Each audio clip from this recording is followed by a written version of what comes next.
Umabot sa mahigit 1,200 estudyante ang naging benepisyaryo ng Batang Busog Malusog o BBM Nutrition Program. Inaasang aabutin din ng programa ang iba pang estudyante sa mga malalayo at liblib na lugar na nangangailangan ng sapat na nutrisyon. Yan ang ulat ni Bernard Ferrer. Nutriban, mineral water, powdered milk at oatmeal. Yan ang pasalubong ng Office of the Presidential Advisor for Poverty Alleviation sa mga mag-aaral ng Raimundo Punong Bayan Elementary School sa Payatas, Quezon City.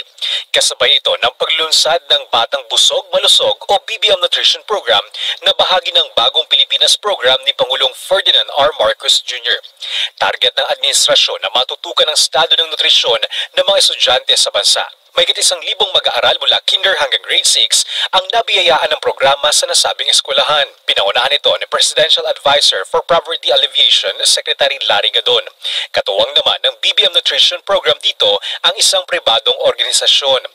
Ayon kay Secretary Gadon, binubuhay ng programa ang bayanihan ng mga Pilipino para maabot at mayangat ang mga higit na nangangailangan. Napakaganda ng ating hangarin, bigyan natin ng tamang nutrisyon ng ating mga kabataan at upang sila ay makapagbigay ng tamang konsentrasyon sa kanilang pag-aaral at sa kanilang pag-aaral ito ang magiging susi sa pag-ahon nila sa kahirapan. Mag-iikot din ang programa sa iba pang lugar sa Pilipinas. Layunin din nilang maabot ang mga estudyante sa malalayo at liblib na lugar na nangangailangan ng sapat na nutrisyon.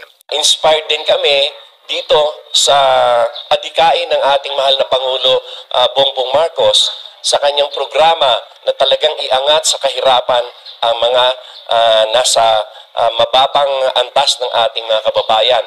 Sumusuporta rin ang BBM Nutrition Program sa mga nakalatag na programa ng Department of Education para sa mga mag-aaral.